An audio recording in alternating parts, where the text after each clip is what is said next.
ሆዲ ፍጆ ብሎ እየተሽቀረቀረ ነው እንጂ ከተማው ሁሉ በፍቅር ቁስለኛ የተሞላ ማገገሚያ ሆስፒታል እኮ ነው። ሁሉም አንድ ቀን በአንድ ላይ የብሶቱን ያህል ስቅስቅ ብሎ እስኪወጣለት ቢያለቅስ አዲስ አበባ ላይ ብቻ ትልቁን ሕንፃ ሁሉ እንደ ጀልባ የሚያንሳፍፍ የእንባ ባህር ይፈጠር ነበረ ይለናል አሌክስ አብርሃም ዙቤዳ። ሰላም ውድ የጭምጭምታ ሚዲያ ቤተሰቦች እንዴት ቆያችሁ? በመጀመሪያ ለመላው የክርስትና እምነት ተከታዮች እንኳን ለብርሃነ ልደቱ በሰላም አደረሳችሁ። ታዲያ ዛሬም ደግሞ በአንድ ሳምንት አንድ መጽሐፍ ዋን ዊክ ዋን ቡክ በሚል ፕሮግራማችን ዛሬ ዙቤዳን ይዘንላችሁ መጥተናል። ከዚህ በፊት የአናን ዲያሪ የሚል መጽሐፍ ኢንትሮዲውስ አድርገንላችሁ ነበረ፣ ጠቁመናችሁ ነበረ። እንግዲህ አንብበናል። እኔ አንብቤያለሁ፣ እናንተም እንዳነበባችሁ ተስፋ አደርጋለሁ። ያላነበባችሁት በደንብ አንብቡት። ሌላ ጊዜ እንደምንም አድርጋችሁ። እውነት ለመናገር በጣም ብዙ የሚያስተምር ነው የአናን ዲያሪ። በጣም ብዙ ማስተምር በእያንዳንዳችን ህይወት ውስጥ ብዙ የሚገጥመን ነገር ይኖራልና እነዛን ገጠመኞች እንዴት ማለፍ እንዳለብን፣ ሲቀጥል ደግሞ ሲያልፉ ደግሞ ለኋላ ለእኛም ሆነ ለእኛ ቀጥሎ ለሚመጣ ትውልድ መልእክት እንዲሆኑ፣ እንዲያስተምሩ፣ እንዲያጽናኑ የራሳችንን ህይወት እንደ ምሳሌ እያስቀመጥን እንድንሄድ ብዙ ነገር ያስተምረናል። ጥንካሬን፣ ጽናትን፣ ብርታትን፣ አሸናፊነትን፣ ደፋርነትን፣ በነፃነት ሀሳብን የመግለጽ ሁሉ አስተምረናለች። እንግዲህ አናን ማለት ነው የ15 ዓመቷ ታዳጊ ህፃን እንግዲህ ብዙ ነገር አስተምረናለች። ዛሬ ደግሞ ዙቤዳ የሚል የአሌክስ አብርሃም መጽሐፍ እናነባለን ማለት ነው። እንግዲህ ዙቤዳ ወደ 22 ምዕራፎች ያሉት ምርጥ መጽሐፍ ነው። እንግዲህ እንደምታዩት ፒክቸሩ ጋር ብዙ ነገር ነው ሊያስተምረን የሚፈልገው።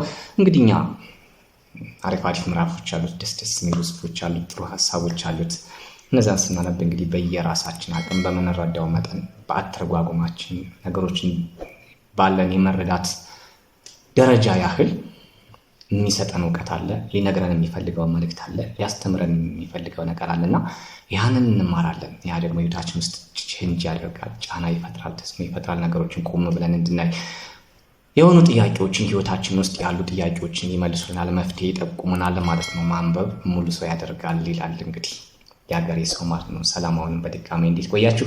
ለቻናላችን አዲስ ከሆናችሁ ላይክ፣ ሸር፣ ሰብስክራይብ አድርጉ። ሀሳብ አስተያየት ሲኖራችሁ ኮሜንት ላይ አስቀምጡልን።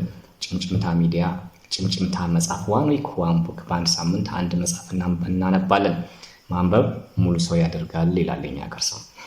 ታዲያ እናንተ ያነበባችሁት መጽሐፍ ከዚህ በፊት በጣም አስተምሮኛል፣ ህይወቴን ለውጦኛል፣ ይህንን በማንበቤ ነው እንደዚህ ሊሆን የቻልኩት፣ ይህንን በማድረጌ ነው እንደዚህ ሆንኩት የምትሉበት መጽሐፍ ካለ ደግሞ ኮሜንት መስጫ ጋር አስቀምጡልን።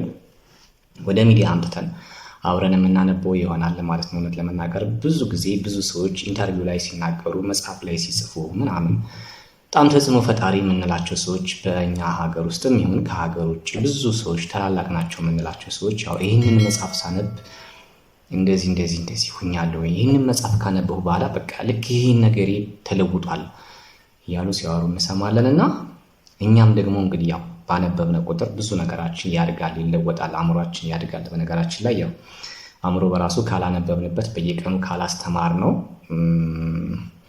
እያነሰ ነው የሚሄደው፣ ያንሳል፣ ይሞታል ብሎ መጨረሻ ላይ መሞት ነው የሚመጣው። አእምሮ ሲመት ደግሞ ሁኔታው ሊፈጠር የሚችለውን ነገር አስቡት እንግዲህ ልክ እንደ እንስሶች ነው የምንሆነው እና ከዛ እንዳንደርስ ልናነብ ይገባል። ማንበብ ሙሉ ሰው ያደርጋል ይላል።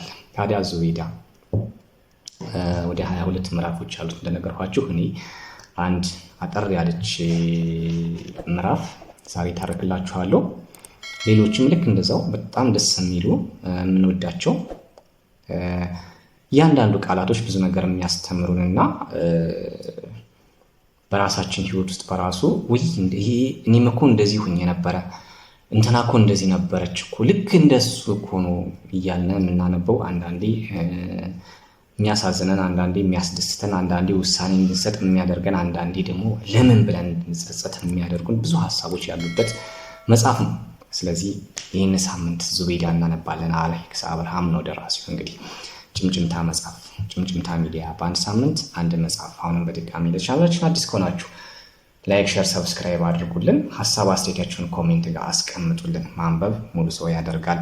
ዙቤዳን እኔ በህይወት አንድ ጥግ የምትል አጭር ምዕራፍ አለች፣ እሷን እተርክላችኋለሁ። ከዛ በኋላ መጽሐፉን ደግሞ ያው አብረን እናነበዋለን ማለት ነው። እስከ ሳምንት አብረን እናነበዋለን።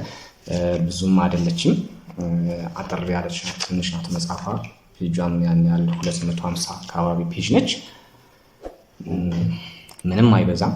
እንዲያውም በጣም ኢንተረስቲንግ ናቸው። ብዙዎች አንብበውታል፣ ብዙዎች ተርከውታል። ባነበብነው ቁጥር ብንደግመው ሁሉ የማይሰለችን እና በየጊዜው ብዙ ነገር የሚያስተምረን ነገሮችን ቆም ብለን እንድናይ የሚያደርገን ምርጥ መጽሐፍ ነው። ታዲያ የዚህ ሳምንት ግብዣችን የሚሆነው ጥቆማችን የሚሆነው ዙቤይዳ የአሌክስ አብርሃም መጽሐፍ ነው ማለት ነው። አሁንም በድጋሚ ላይክ፣ ሸር፣ ሰብስክራይብ ማድረግ እንዳትዘነጉ። ሀሳብ አስተያየታችሁን ኮሜንታስ ላይ ያስቀምጡልን። እስከ ሳምንት መልካም ሳምንት እያልን ዙቤይዳ በህይወት አንድ ጥግ የምትል አጭር ትረካን የተረክላችኋለሁ። ቀጣዩ እናነባለን። ሳምንት ሌላ መጽሐፍ ይዘን እንመጣለን። ልክ ከዚህ በፊት እንደተነጋገርነው የዛሬ ሳምንት የአና ማስታወሻ የሚል ከውጭ የተተረጎመ መጽሐፍ እንድናነብ እንግዲህ ኢንትሮዲውስ አድርገናል፣ ጠቁመናል፣ እኛም አንብበናል። እናንተም እንዳነበባችሁ ተስፋ አድርጋለሁ። ያነበባችሁት እና አዲስ ለሆናችሁ ቻናችሁ ደግሞ እንደሆነ ወደኋላ ገብታችሁ ይግድ አና ብዙ ነገር ነው የምታስተምረን፣ ብዙ ነገር ታስተምራለን። በተለይ ደግሞ እኛ ሀገር ላይ አሁን ባለው ሁኔታ እኛ ሀገር ላይ ብቻ የለም የትኛውም ዓለም ላይ አሁን ያለው ነገር ደስ አይልም እና በዚህ ሰዓት ደግሞ ያው ማንበብ ያስፈልጋል። ለነገሮች መፍትሄ የምናመጣው ስናነብ ነው። በነገራችን ላይ በጣም ስናነብ ነው ህይወታችን ውስጥ ለሚፈጠሩ ነገሮች ሁሉ በቀላሉ የሆነ ሪስፖንስ ልናደርግ የምንችለው። ከዛ ውጭ ዝም ካልን ያው ዝም ነው የሚሆነው እና ያ እንዳይሆን ማንበብ አለብን። ዙቤይዳ የአሌክስ አብርሃም መጽሐፍ የዚህ ሳምንት እናነባለን ማለት ነው። እስከ ሳምንት መልካም ሳምንት። አሌክስ አብርሃም ዙቤይዳን እናነባለን። ይህ በህይወት አንድ ጥግ ምትል አጠር ያለች ክፍል አለቻት፣ ያችን እተርክላችኋለሁ። እስከ ሳምንት አሁንም መልካም ሳምንት። ለኦርቶዶክስ እምነት ለክርስትና እምነት ተከታዮች እንኳን ለብርሃነ ልደቱ በሰላም አደረሳችሁ። አሁንም በድጋሚ በህይወት አንድ ጥግ። ትላንትና እሁድ እነ ሮዛ ቤት አንድ ሰውዬ መጣና በሩን አንኳኳ። እኔ ሮዛና የሮዛ እናት ተመስጠን ፊልም እያየን ነበር። ሮዛ አብሮ አደግ ጎረቤቴ ናት። አስቴር ደግሞ እናቷ። ለኔም እናቴ ማለች ነች። የኔና የሮዛ ፍቅር ለብቻው ነው። ከህፃነታችን ጀምሮ ንጹህ የሆነ ምንም ጾታዊ ክጃሎት ውል ያላለበት ፍቅር እንዳለን አገር መንደሩ ምስክር ነው። እህቴ ሮዚ ነው የምላት። ታዲያ ዩኒቨርሲቲ ቆይታ ለረፍት መምጣቷ ነበር። የሚገርመው እናቴና የሮዛ እናት አስቴር የመረረ ጥል ያላቸው ኩርፈኞች ናቸው። ግን እኔም የነ ሮዛ ቤት ሮዛም የኛ ቤት ልጆች ነን። ስለ እናቴ አስቴር ፊት ከተነሳ ውይ የእሷን ነገር አታንሱብኝ። ጋኔል ምን ያደርጋል እንዳንተ አይነት መልአክ ወለደች ትለኛለች። እናቴን ለእኔ ታማልኛለች። ሰው አይደለችም እኮ ትላታለች ደጋግማ። በእናቴ የመጣብኝን ሰው ይቅር ብዬ አላቅም። አስቱ ግን ስትረግማት እንኳን ምርቃት የሚመስለኝ ለምን እንደሆነ እኔ እንጃ። ሮዛ እኛ ቤት ስትመጣ ደግሞ እናቴ በተሯ ለሮዛ ስለ እናቷ ክፋት ጋኔልነት ትነግራታለች። እናትሽ ምን እናት ናት እችቴ፣ የሰይጣን ቆራጭ ከጥላዋ የተጣላች፣ እኔ ለእሷ እንዲህ አልነበርኩም እያለች። እኔና ሮዚ እናቶቻችንን ረስተን እብድ ያለ ጓደኝነታችንን ቀጥለናለን። የሮዚ አባት በሕይወት የሉ። ችግር የለም አባባ እንካፈላለን ትላለች አንዳንድ ቀን ስንቃለድ። አባባ የምትለው የኔን አባት ነው። እናቶቻችን አባባ እንዳይካፈሉ ብቻ እላታለሁ ለሮዚ። ባለየ ስድ ብላ ትግል ትጀምራለች። ቀይ ፊቷ በሀፍረት ይቀላል። ሮዛ ቆንጆ ናት። ግን ምኗ ነው ቆንጆ ቢባል አላቅም። እንዲሁ ጠቅለል አድርገው ሲመለከቷት በጣም ቆንጆ የምታሳሳ ኑሮ ምችት ያላት ልጅ ነች። አንዳንዴ ሰውን ስንወድ ፍቅራችን የወደድነው ሰው ላይ ጎደሎን ሞልቶ ያሳየናል መሰል። ሮዛ ለኔ ጉድለት የላት። አዎ ፍቅር በራሱ ሰልካካ አፍንጫ፣ ሐር ፀጉር፣ አለሉ አይን፣ መቃ ቁመት፣ በረዶ ጥርስ፣ ከንፈር ሳይሆን አይቀርም። ለነገሩ ሮዚን የሚጠይቃት ጎረምሳ ብዛት ለሳቢነቷ ተጨማሪ ምስክር ነው። ሮዛን የጠየቋትን ጎረምሶች እኔና ሮዚ የየዕለት ውሎ መመዝገቢያችን ላይ እንመዘግብ ነበር። የሚገርመው ዲያሪያችን አንድ ነበረች፣ ሁለታችንም ሙሏችን የምንመዘግብባት። ለሮዛ የሚላክ የፍቅር ደብዳቤ አብረን ነው የምናነበው። እኔም ለሴት የምልከውን አብረን ጽፈን እናውቃለን። ታዲያ ሮዛ ብትሞት ለፍቅር አትሸነፍም። ትምህርቷ ላይ አትደራደርም። ልቧ የገባው አንድ የለም። ወንዶች ጅል ይመስሉኛል ትላለች በተደጋጋሚ። አባቷ እናቷ ላይ ያደረሰው በደል ሁሉ ነፍሱን አይማረውና መጥፎ ጠባሳ ጥሎባታል። አባቷ ሲበዛ መልከ መልካም ሽቅርቅር ሰው ነበር። በዛ ላይ አይጠጣ አያጭስ፣ በጊዜ ነው ቤቱ የሚገባው። በጊዜ ገብቶ ታዲያ ስራው እናቷን አስቴርን መደብደብ ነበር። እነ ሮዚ ቤት አባቷ ካመሸ ደስታ ነው።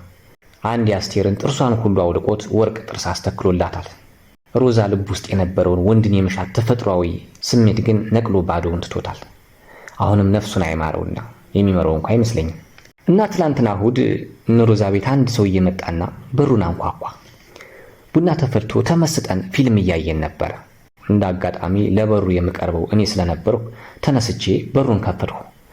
ከተወለደ ጀምሮ ዛሬ ገና የዘነጠ የሚመስል ሙሉ ግራጫ ልብስ የለበሰ ቀጫጫና ረጅም ሰውዬ በሩ ላይ እየተሽቆጠቆጠ ቆሟል። ሰውየው ሙሉ ልብስ ቢለብስም ለምን እንደሆነ እንጃ ሙሉ ልብስ የለበሰ አይመስልም።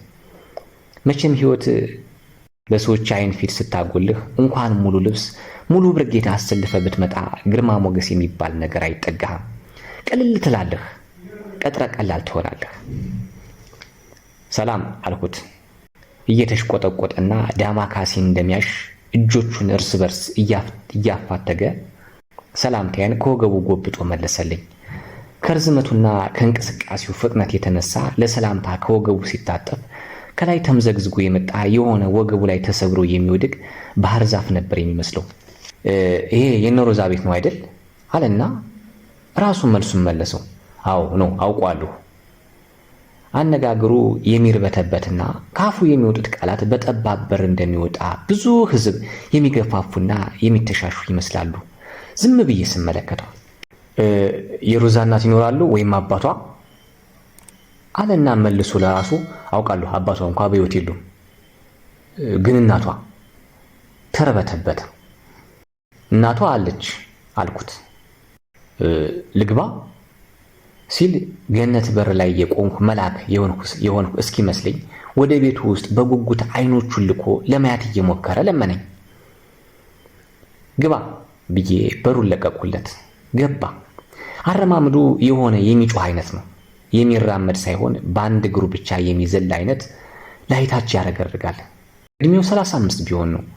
የሮዛን እናት በሁለት እጁ ሰላም ብሎ ወደ ሮዛ ዞረ። እርሷንም በሁለት እጁ ሰላም አላት። ሲመለስ የኔን እግር ረገጠና ተንገዳግዶ ጠረጴዛው ጫፍ ላይ ተቀምጦ የነበረውን ባዶ ስኒ ከነበረው ስኒው ስር ቀርቶ የነበረው የረጋ የቡና ዝቃጭ ምንጣፉ ላይ ጥቁር ደም መስሎ ተረጨ።